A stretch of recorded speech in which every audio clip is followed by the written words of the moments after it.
What's up? What's up? You're watching Late Night with Bebe Flight. It's your girl, Bebe Flight. Tonight's episode is very intentional, very special for me. I got somebody who I definitely feel is in my circle of friends because he know I don't like nobody. Doc's in the building. What's going on? What's going on, man? One of the hardest working Geminis I know. So it's two hardworking men. One thing I love about you is that you've been through a lot and you definitely have no problem saying it. And one thing I love about you is that you're passionate about every role that you play in everybody's lives. From being a father, from being a manager, from being... the list goes on. The list goes on. But there's some things I want to know. This episode, I want to say it's called From Pain to Purpose. Because that's what I see when I think about your story. Like, you've been through it, but you get into it. Your dad went to jail the year you were born, protecting your mom. When did you start to understand the weight of that moment? I want to say I'm like 10. So you met him again when you were in high school? In high school, yeah. And that was like more like, oh, shit. Like, this is your dad? Yeah, like, I was like, yeah, all right. With the state greens on at the school. Like, all right, it was me. My dad was incarcerated, but I never seen him incarcerated. Like, my mom kind of was just like, I'm never bringing my daughter up there. Yeah, now she was like that at first, but I don't know what got into it. It was just like, I think you just need to meet your dad. I met him for the first time, too. I'd never seen him, never spoke to him, nothing. First time, 10 years old. Was you angry about that? Because when I first met my dad as a teenager, I was just like, yo, fuck this nigga. Yo, I'm gonna be honest, like, what was I to be angry about? I didn't understand. I didn't know. I didn't know nothing about nothing. Like, my first time seeing him was just like, oh, I do have a dad. Nah, I wanted to see. I was like, what is this nigga here for? Yeah, nah, I wasn't like that, nah. I think I have mad love for my dad. I don't know. It takes a lot to get there. And that's why I always said, like, you're a different kind of man for 2025.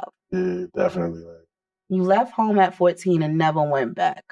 Yeah, that was, if you ask me, 14 was crazy. Like, when I feel like I was young-minded, if you ask me now, would I do that again? No, I wouldn't. That was like some of the roughest years of my life. Like, never went back. Yeah, that was the roughest years. And it's crazy why I left.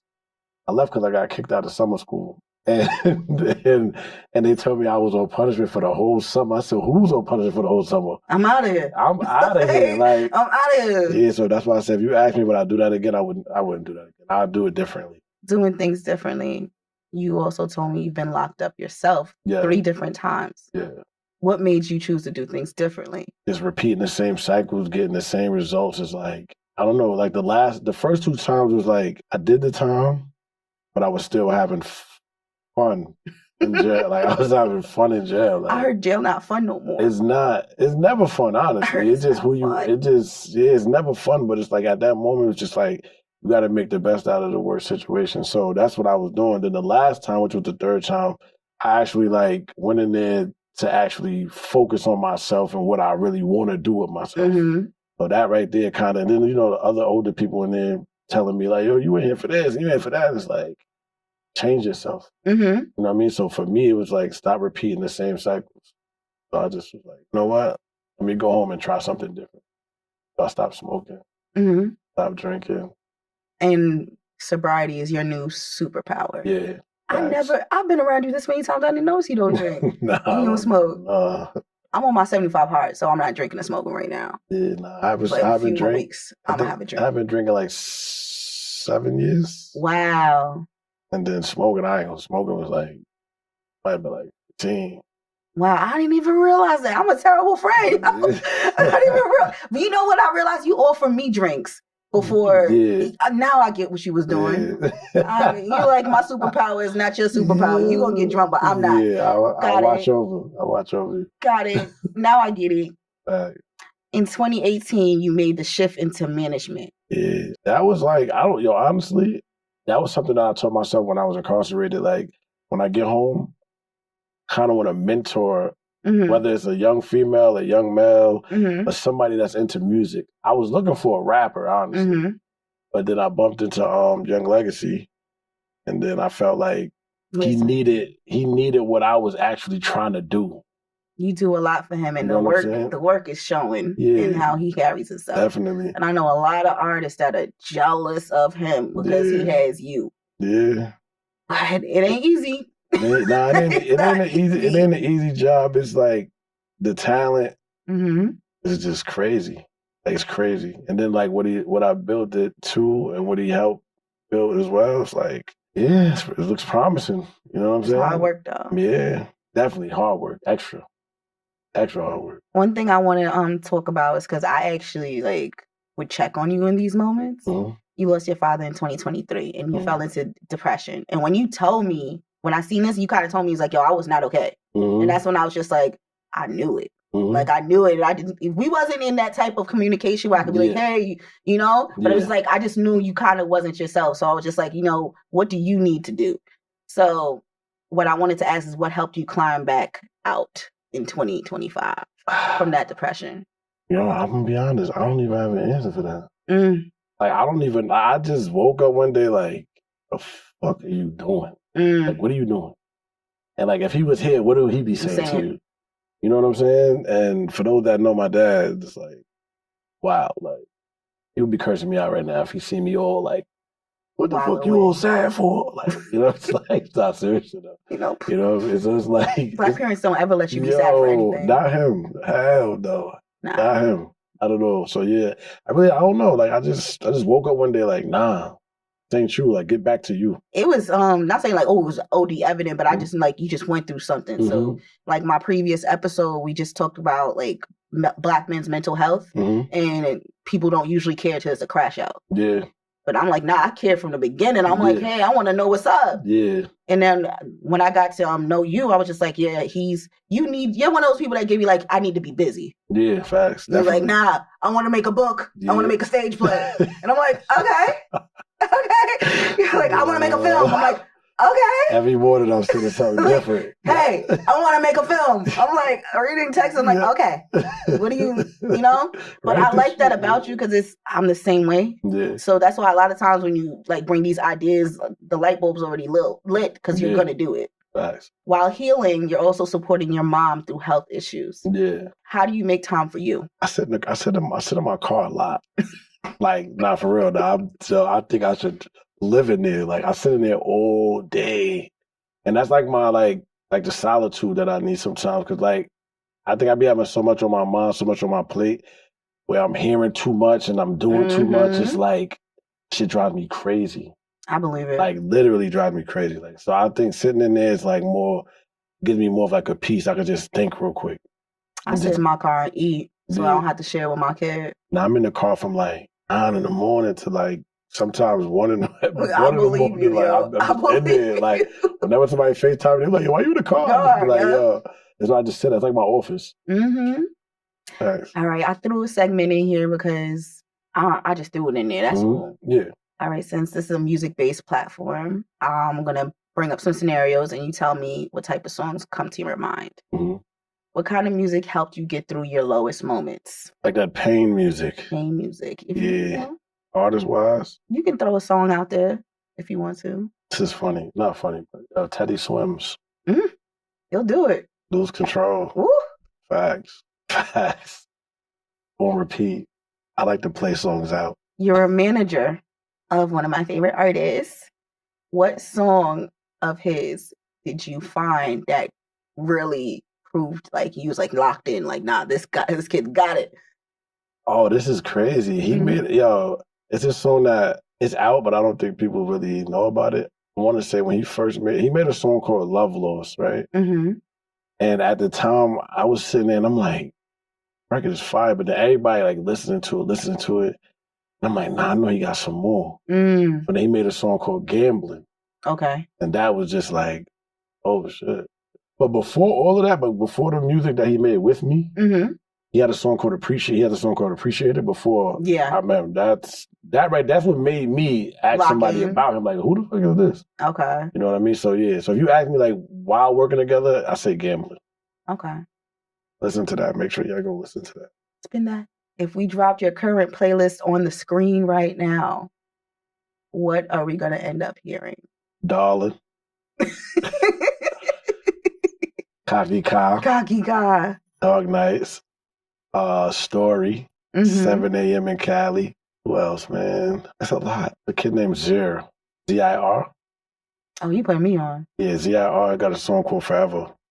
Fire. Damn near all Millies. I listen to Millies heavy. Oh yeah, I just got into him. Don't tell him about him. Yeah, Millies I listen to heavy. And then Meek lately, the late. I like new Meek. Yeah, new Meek is going crazy right now. He got that pain in him now, so that's we talking. Mm-hmm. All right, I want to talk about your next move. Even though it's a fresh move, but I like where you're going with this. Community in motion. Mm-hmm. Okay, where did the idea for a basketball tournament come from? Can we speak on it? Yeah, sure. Too late now. 2 years ago. Like 2 years ago, I had a one-on-one in my park, and they were playing for $7,000. Mm-hmm. So, and the game was going good. It was dope. A lot of people came out, so other people wanted to play, and I didn't end up completing the mission because I started doing music. So I put everything to the side, and for I want to say for a year or two now, people just be like, yo, get back to the game. So now I want to do an actual basketball tournament to make everything go the way it's supposed to go. I'm going to stop you and I'm going to correct you because we're friends. You said I want to do. You're going to do. Going to do. You're right. Going to do. Mm-hmm. Going to do. Yeah, so once I get that, everything in motion, I'm looking for August, if not August, November. Okay. It's going to happen. We're going to lock that in. Facts. What do you want the youth to walk away with after experiencing something you create like this? That you could do anything you want to do. You can do anything you want to do. Have fun. It ain't all about getting in trouble, gang banging, and all that stuff. You can come outside and you can still be lit being a regular person. I don't say be a regular person. You could be right. You don't got to be all gang bangy to be the big homie. You don't got to do it. Listen, the big homie ain't that big if they ain't doing nothing for their community. That's a fact. People always talk about gang related things when it's the ones that I know about, the Crips and whatnot, weren't they a part of food banks, certain things, and giving to the nowadays I'm just it's more a brotherhood thing than anything. Everything just switched. A lot switched. All right, this is where I dig into stuff. This segment is called Truth or Trigger. Okay. I'm just throwing some questions at you, so you just take it how you can go. What's a red flag you used to ignore, but now, thank God, you woke up? Having a big heart for the wrong people. Okay, R. Kelly.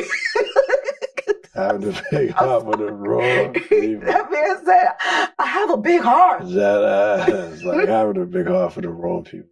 That's my red flag. Listen, you ever fumbled a good woman trying to play tough? Trying to play tough now. Yeah. That's why I said you're different. One thing I like with working with men that are involved, if they are involved, that's me hiding your information. When they tell me I gotta go pick up my girl, BB, I'll check you later. I love that. Get off the phone with me, please, because I want me a husband. I think he hears me say all the time, get off the phone. I want a husband. Yeah. So I love talking to men that when they respectfully decline and say, hey, I gotta go. So that's one thing I love. What's one lie men tell themselves during their healing process? I'm good. I'm straight. Not wrong with me. You ever cut somebody off mid-text and felt no guilt? Yeah. I'm just starting to do that. Yeah. Pettiest reason you block someone? Pettiest reason I block someone? I want to say asking me the same question over and over and over and over and over. What's the moment you realized you were the problem? Moment I realized I was the problem. I'm looking at you, Gemini. Moment I realized I was the problem. The problem. I don't think I'm the problem. Yeah, I know it. I don't think I'm the problem. Geminis don't ever think they're the problem. I don't think you've been the problem before. If you needed an answer, you were once the problem. No. I knew you was going to say that. I sat there and I looked at the question. I was like, you about to say, I don't think I'm the problem. I don't think I'm the problem. I don't think it's me. Yeah, Gemini, come on. Oh my gosh. Shit. That's for that segment. But I also have my other questions that's not on here because it's just straight curiosity. Because like earlier I said, you know, you hit me up, you was like, oh, I want to make a film. We didn't really finish on it, but it's something we can finish off on. But thinking back on your life and everything that you've been through, the ups and the downs, who is the actor that could actually play you? It doesn't have to be a well-known. Don't tell me you're gonna play yourself neither. I'm about to say that, but I wouldn't do that. That's a lot of work. It's a lot. That could actually play me. I actually have a cousin that would do it perfectly. And they would tap into all your emotions. Yeah, I got a cousin that would do it perfectly. Do you think you'd be able to watch your whole life in a scene back to back to back and not feel any type of emotions from what you've been through, from losing your father? Nah, I'm gonna be emotional. Yeah, the emotions is there. Listen, that's like, you know, it's hard. Yeah, it's like even when I watch certain things on the internet that remind me of certain things. You ever watching something, you just be like, yo, why are my eyes watering?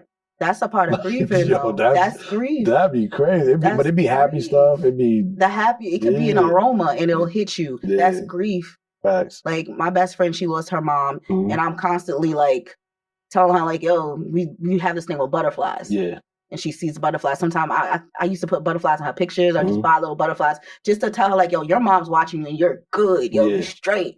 And she'd just be like, oh man, it's a lot. It's a lot. And you feel that. I don't know. You just feel that. Like, so I watch certain stuff and I'll be like, damn, let me turn this off. I wouldn't tell you to turn it off. Watch it because it's grief. It's going to hit different ways, happy, sad. Yeah. But I feel like it's just a reminder that your father got super lens on you. Yeah. You got the best angel. Yeah, facts. It's That's lit. a fact. Sometimes be in a good mood. I be watching something like, what the fuck? Yeah, man. Yeah, nah. So, hell yeah, though. Definitely watching it. Yeah, watching that. Yeah, different emotions. That's why I was like, you can't play yourself because you're going to have to reenact emotions that you felt, and it's going to be a lot. Nah, facts. They said Tina Turner never seen that movie on her. What? She never seen it before.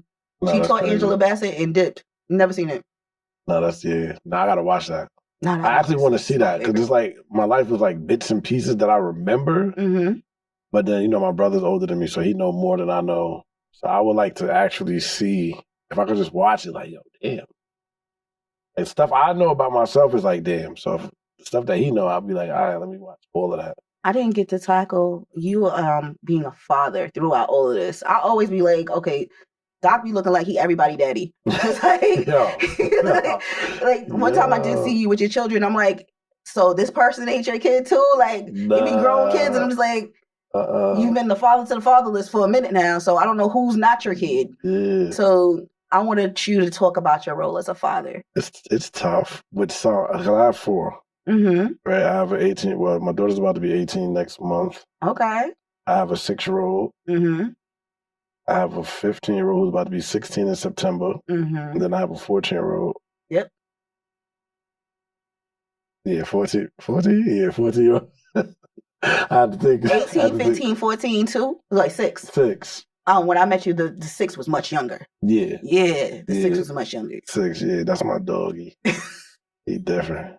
And I love that you're putting them in great positions because sometimes your kids are the background dancers, the young legacy, so they get these first experiences with him. How else are you supporting your kids while you're chasing your dreams? I try to stay like, you know, pick them up from school, spend time. Sometimes I be trying to do the homework, but that don't work. ChatGPT it. I don't be doing no homework. Basketball, my youngest, he loves basketball, so I watch him outside or I teach him certain stuff. My daughter's into, my 15-year-old daughter, she's into like the TikToks and all that. So you told me that. And I said, what are you doing with her? I'm trying to get her to venture out to the city. Listen, now she just need to be on Kai Streamer University. That too. We need to get her on great. there. That'd be great. And then my oldest daughter, she about to graduate. Okay. So with her, I'm gonna try to teach her about like credit. Yes. Stuff like that. That's great. Yeah. That's great. Because I wish somebody taught me about credit at that time. Because I was so afraid of credit that I didn't really get like my first credit card till like 3 years ago. Because I told that it was bad. So I was just like, oh, I'm not gonna touch this shit. So now it's just like, no, it's bad if you don't have any credit. So I went from not having nothing to like, you got to start with something. So I wish somebody would have put that into me. Yeah, I've talked to all of them. No, I'm like the parent that you want to speak to as far as. You're the cool dad, because clearly they want to talk about other stuff. Yeah. Sometimes I be feeling like the friend sometimes. Like, nah, don't talk to me about that. What's one thing that your dad didn't get to do for you that you do for your kids now? Outside of the fact that he was in jail, I'll be there. Yeah. I'll be there. For real? Yeah. He wasn't like, I think my love for him is what kept us together. Yeah. Because I didn't know nothing about him. I wasn't around him like that. Mm-hmm. And yeah, I didn't know too much. All I knew was like you went to jail, what you did, and then when you came home, it was like at that moment you was being the dad, but still then I was still kind of like on my own. Yep. So it's like I would just be there, like if I could be there every day, that's just what I'm trying to do. Listen, I know from my dad being incarcerated, I used to just be like, I don't know you. Yeah. You don't know me. Yeah. And at that time, I was already like a teenager. So I was like, yo, if you ain't giving me no money, nigga, I don't give a fuck if you're my dad. Yeah. But now that nigga's my best friend. So we chill. Like my dad literally is in the comments saying, I'm up next for the show. Like he's like, I'm pulling up. I'm about to be a guest. I'm like, nigga, chill. Nah, that's right. That's right. Sometimes you need that though. Like you need it. People don't realize how important the father figure is. Definitely. That shit is important. Definitely. Like, I still feel like when he was here, it was like I felt like I was 16 like every time. That's what you make it sound like. That's why I'm just like, how are you able to make that relationship work? Because you desired him being around so much. So that was crazy. I don't know. That was crazy. That was angels. That was God. That was God. Yeah. I'm swearing. That was God all the way. I'm always rooting on you. I'm Team Doc. Of course, he's my manager too. Sorry, y'all. And I appreciate that I get you to talk to artists for me sometimes when I don't want to talk to these knucklehead motherfuckers. But I'm curious about what else you want to do. So I want to know 10 years from now, what will you be up to? I want to open up some businesses. Like what? Why are you so vague? So you say your business. Okay. I be thinking outside the box. So I'll be trying to keep my thoughts. People be stealing ideas. But I don't care. So I think I want to do like a food. I want to open up a restaurant. Right? That's big. I want to open up a restaurant. I want to open up a gym, but I want the gym to have one basketball rim in there, so I can do one-on-ones all day. Oh, okay. I want bleachers, everything, but I just want one basketball court in there. Okay. Just strictly for one-on-ones. Right? I want to do that. I want to get into real estate. I want to actually learn about real estate, how that works, Airbnbs, stuff like that. Open up a studio, like my own, like Ride Down Sunrise or something. You see, made from scratch studios. Definitely. Yeah, I want to just say stuff like that. I swear, like I can see you running a nonprofit, like mentorship. I would love with to do young that too. boys. Not fact. I would love to do that. The only reason why I exclude girls is because in a previous episode we just said how like single mothers create this, but it's like, you know what, in the village in the old days, like they didn't really acknowledge that, there was single mothers because there was always another person that could pick up the slack. Yeah. And I could see you doing that. Yeah, I personally, you've heard me say mad times, you get a nonprofit. You need to get a nonprofit. Yeah, shout out to So Rich. That's like he mentors the young kids too. So I want to start doing that also. So me and him was actually speaking on that. See how I'm aligned? Yeah. See? So he was speaking on that. I just wanted to make sure my mentor is ready for that. Yeah. And I appreciate that you said that. Yeah. Once now I'm like, I'm good. So now I'm ready to. Can't be around these kids crying. Nah. You can't be around my son crying. My son would definitely look at you and be like, what's wrong with him? Nah. Not the YNs today. Can't cry. These kids are different. Can't cry right now. Oh, no. I want to know what's next for your artists. Or can you release that or not? Yeah, we'll hold that back. Good. We gonna hold that back. We got a lot coming though. Like a lot. Look at my friends being media trained. A lot. Yeah. Look at my friends being media trained. I'll hold that back. Yeah, I'll hold that back. We got a lot coming though. Lot. Listen, I like a lot because you have an outstanding artist. He's not the only one. Do you have other artists that you're managing at the moment? I work with some, help them out. So it's like like 5. I want to say 5, maybe 6. That's a 5, lot. maybe 6. This is why I asked you, how do you have time for yourself? I don't know. I really don't. You're sitting in the car. Yeah, that. But you know what it is too? Lately, I just been like, if you gonna work, I'm gonna work. If you're not gonna work, that's my time to do what I'm doing. Okay. You know what I mean? So like sometimes it's work. Sometimes it's my work, do for myself. All right. You know I'm hyped that I had you here. As soon as he told me, he didn't ask me to be on the show. He told me that he's gonna come. He told me, and just in regular 8 a.m. conversation, I said, okay. Like, okay. This man will tell me, he's like, we're going to go climb the mountain tomorrow. Yeah, he told me, he said, I started my show. I'm like, oh, word? I'm coming. He said, I'm coming. I'm coming. I said, okay. I seen the setup. I'm like, oh, no, the setup fire. I'm coming. Thank you for coming. Thank you for seeing the setup. You're my first friend that actually been on the show. The rest of them going to come after. They're going to be hating on you. It's all right. It's all right. Tell them join the list. Listen, join the list. Join the list, whatever. Before you leave, I want you to give a piece of advice to 14-year-old Doc before he left, before summer school. So like June. Slow down. Think first before you make a decision that's going to mess your life up. That's a piece of advice. Slow down. Slow down.